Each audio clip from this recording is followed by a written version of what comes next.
Shalom.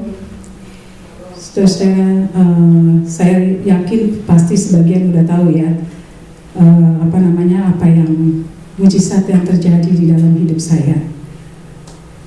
Tapi saya mau coba untuk share sekali lagi di tahun 2007, memasuki tahun 2018 ini, untuk kita saling mempunyai satu goal yang luar biasa untuk Allah kita.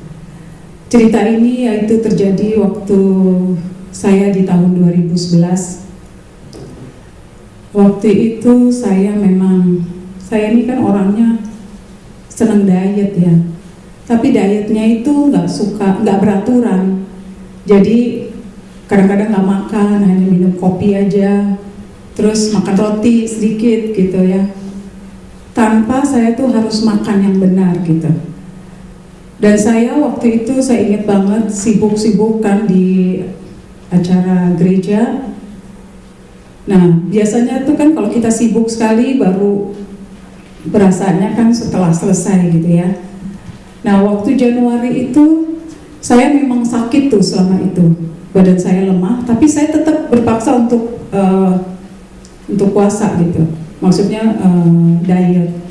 Sampai akhirnya suatu hari waktu saya harus mengambil cek kerjaan dari tempat saya bilang sama Gus kalau bisa tolong anterin saya ke tempat, karena badan tuh lemah banget gitu.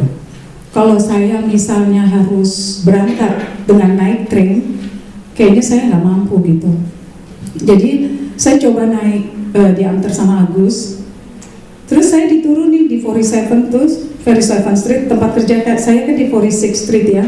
Karena di Fifth Avenue itu kan kalau udah siang-siang kan nggak bisa belok. Jadi saya diturunin di jalan, saya jalan kaki ke tempat kerja saya, hanya 1 blok tuh dari situ. Sampai di situ saya bisa naik ke atas lantai tempat kerja saya di lantai 19. Saya naik ke atas untuk ngambil semua cek saya, cek bos saya. Kemudian waktu saya turun, saya nggak tahu gimana teman saya bilang sama saya, perlu nggak diantarin? Terus saya bilang, iya boleh lah kalau mau diantarin, saya bilang gitu kan. Teman saya antarin di lift itu. Waktu turun, tiba-tiba langsung saya pingsan gitu di tengah-tengah lobi itu. Terus waktu saya pingsan, teman saya langsung, tapi saya bisa dari situ saya bisa bangun lagi gitu, langsung bangun. Kemudian teman saya langsung coba telepon Agus, saya masih telepon Agus. Terus saya bilang, Gus, aku baru pingsan nih. Di mana Gus kamu sekarang posisinya? Dia bilang ada di Fifth Avenue 46. Aku dianterin nyebrang di sana. Udah kita pulang sampai di rumah. Ternyata sampai di rumah begitu saya jalan, saya bisa masuk ke rumah sendiri. Sampai di rumah saya pingsan lagi. Di situ saya masih tetap berpaksa bahwa saya ini bukan penyakit, saya hanya flu aja biasa. Jadi akhirnya saya bilang, saya telepon Bu Evi. Terus Bu Evi bilang, iya nanti aja ke dokter. Ibu kan mau nganterin ke dokter kan, karena Agus kan mesti kerja. Jadi Bu Evi jemput saya di rumah. Terus saya tidur dulu. Begitu sampai di rumah sakit, di dokter itu emang dokter saya udah bilang sama saya, kayaknya ada something wrong sama darah kamu. Terus saya masih nggak percaya kan, udah bawa aja darah ini katanya ke emergency room. Terus saya bilang sama Bu Evi kan, Bu, saya mesti bawa nih darah ini, bingung juga ya, darah udah dites kok bawa lagi ke IR gitu loh. Sampai di IR, ternyata darah yang dipakai dari dokter ini nggak dipakai sama mereka, karena saya harus ambil darah lagi. Di situ orang di rumah sakit tuh, di North Shore itu mereka udah bilang, muka kamu tuh putih banget semuanya, udah pucat gitu. Saya coba ke situ, di sana saya kira-kira jam 1 saya mau ke bathroom kan. Saya masuk ke kamar mandi itu, saya jatuh rupanya di dalam lagi, di dalam kamar mandi itu. Kebetulan saya lock lagi ya, kamar mandi. Dan yang saya bingung tuh, saya nggak ngerti bagaimana kok bisa habis saya pingsan, saya langsung bangun lagi sendiri gitu. Dan waktu saya bangun kan panik kan, si Agus udah panik di luar berketok-ketok. Saya dengar tuh suara saya, mereka di luar gitu teriak-teriak, saya dengar. Saya bangun lagi. Terus akhirnya mereka bilang kalau udah ke bathroom jangan ditutup gitu, harus dibuka pintunya. Dan saya itu akhirnya saya menjalani itu di rumah sakit karena saya nggak boleh pulang. Saya mati-matian saya mau pulang, orang saya nggak apa-apa, pikir saya begitu kan. Udah akhirnya saya tidur sehari, besoknya saya udah nggak boleh pulang. Saya harus tinggal di sana, dan di sana saya sempat nggak suka sama dokter saya. Dokter kan di situ banyak dokter kan, ada dokter cancer, ada dokter segala macam ada di situ. Dan yang dokter cancer itu rupanya dia udah bilang sama keponakan saya bahwa saya itu kena cancer. Dan mungkin keponakan saya udah ngomong sama Agus ya, jadi dia rasanya udah, saya nggak tahu deh itu dia gimana. Terus keponakan saya udah bilang kamu kena cancer gitu. Tapi saya tetap nggak percaya kenapa saya bisa cancer, kok tiba-tiba saya cancer gitu. Dan ternyata waktu di situ tuh saya punya darah itu adalah 3, saudara-saudara. Dan 3 itu kalau untuk wanita tuh kan normalnya 12 darah, tapi ternyata saya itu turun 3. Di situ saya bilang, Tuhan, kenapa ya sampai semuanya ini terjadi gitu? Kok bisa tiba-tiba darah saya langsung turun jadi 3? Tapi terus di situ mereka udah masukin semua. Memang kalau setiap darahnya ditransfusi itu normal. Saya kayak orang gak sakit. Saya bisa ngobrol sama orang. Saya bisa melihat orang-orang di kiri kanan saya itu ya. Mereka semua yang penyakitnya kayak bagi saya itu berat sekali penyakit mereka itu. Sampai akhirnya saya bilang saya mau doain mereka aja gitu. Tapi setiap saat badan saya tuh ternyata masih lemah.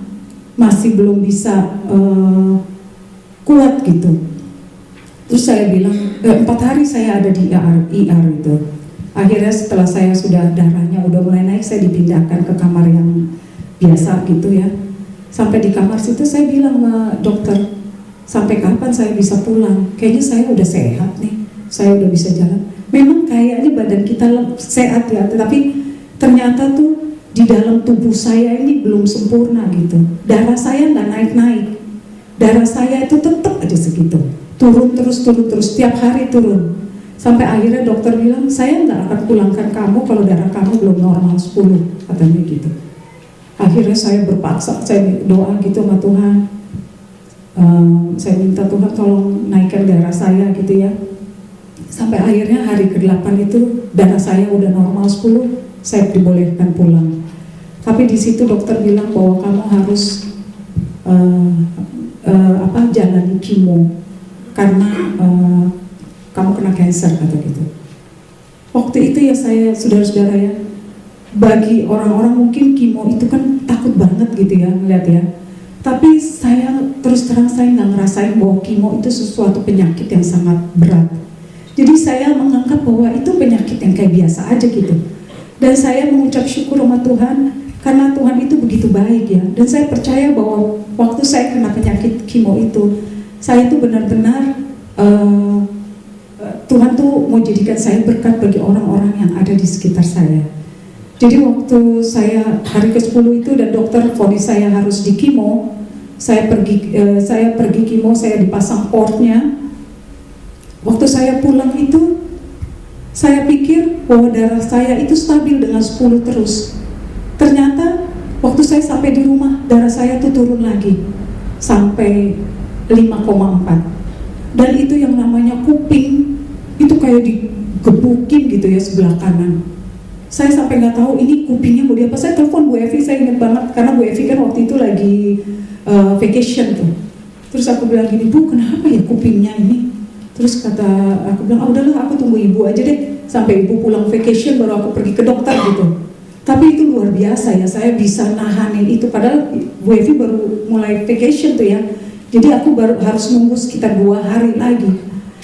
Itu bahaya sekali saudara-saudara.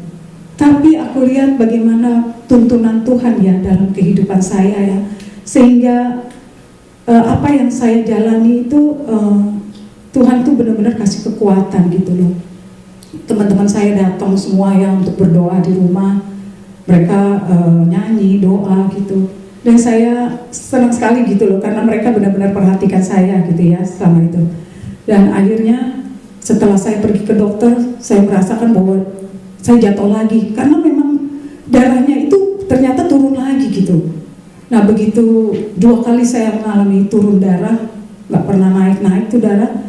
Akhirnya 1 kali waktu saya ingat semua udah pada pergi ke gereja, di situ saya sedih ya, karena saya ingat banget itu kan kejadian kan bulan Februari ya, mau masuk Maret. Saya ingat banget itu kan, saya kan terbeban banget sama anak-anak di sekolah minggu ini ya. Jadi waktu itu begitu darah saya tuh nggak pernah naik, turun naik.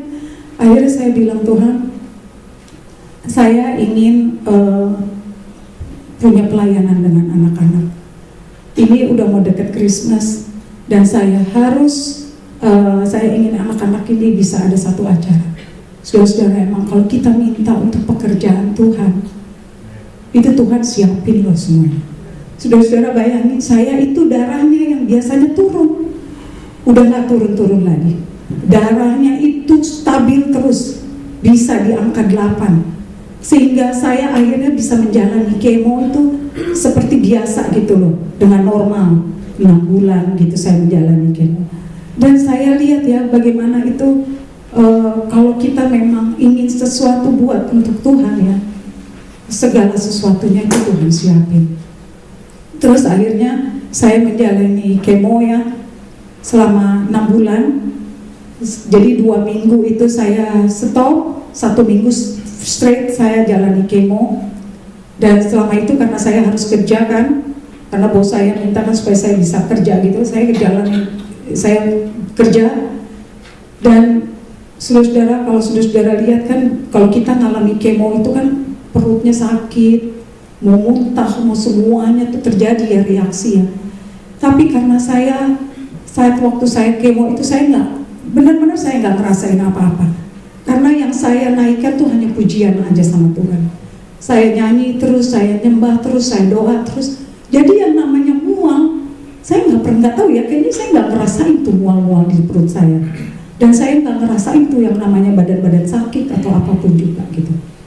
Nah terus selama udah selesai kemo 6 bulan, dokter saya tuh sampai heran karena kan kadarnya tuh kita naik terus kan, dari 10, 20, 30, nggak pernah diturunin, selalu naik terus.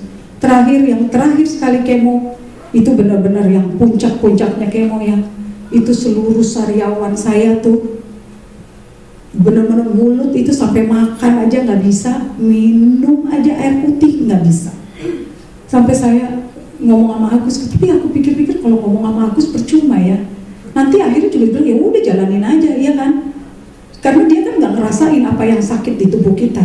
Jadi aku bilang nggak perlulah ngomong sama siapa-siapa, udah mendingan doa aja sama Tuhan. Karena Tuhan yang tahu kan keadaan kita.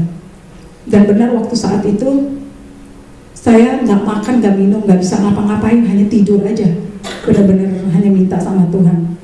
Dan besoknya udah mulai tuh bisa makan, bisa ini. Mungkin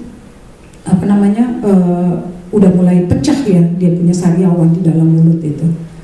Udah setelah itu saya jalani semuanya dan saya lihat hasil dari semuanya itu ya. Bagaimana Tuhan menuntun saya, walaupun saya menghadapi dengan cancer ini, tapi saya lihat bahwa pekerjaan Tuhan itu luar biasa. Dan terakhir saya harus bone marrow, karena itu mereka mau tes kita punya cancer yang ada di belakang itu. Saya cek di bone marrow. Saudara, saya udah tahu sebelumnya waktu saya bone marrow itu bahwa itu sakit sekali, karena di tulang belakang itu dimasukin kayak alat, dan itu kalau kita dengar di kuping itu bunyinya tuh sampai krek sampai ke dalam banget ya. Dan sebelum saya masuk kan saya udah lihat alat-alatnya itu ya. Itu kalau saudara-saudara lihat, saya nggak pernah dengar, orang selalu bilang katanya namanya bone marrow itu sakit banget. Tapi saat itu karena di handphone saya tuh hanya pujian aja, saya ingat sekali lagu itu yang saya nyanyikan, tinggikan dirimu tuh, itu pujian itu luar biasa. Selama saya di bone marrow, saya nggak ada rasa sakit sama sekali. Sampai waktu saya pulang, kan waktu itu ada VBS ya, ibu bilang gimana kak rasanya? Mau dibilangin sombong, tapi emang nggak sombong, orang nggak ada rasa apa-apa. Sampai dokter saya aja tuh, dia orang Jewish kan, dia langsung bilang gini, itu apa yang dia dengar ya, sampai dia kok bisa ketawa-ketawa kayak orang kegelian gitu. Terus Agus bilang itu dia lagi dengerin pujian gospel, katanya gitu kan.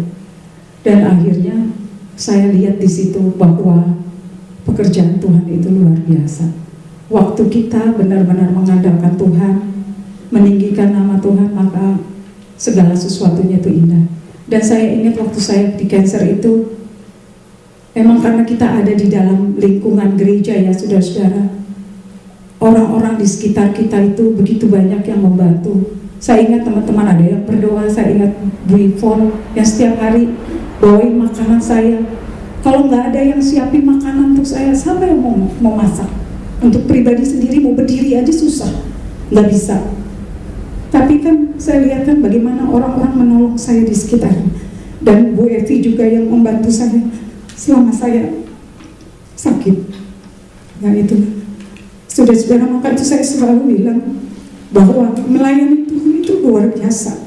Waktu kita susah, cari teman itu hanya ada di lingkungan gereja aja. Kalau senang mau banyak teman yang ngumpul, tapi waktu kita susah itu nggak gampang. Jadi saudara-saudara, setialah melayani Tuhan karena itu yang paling penting. Ya.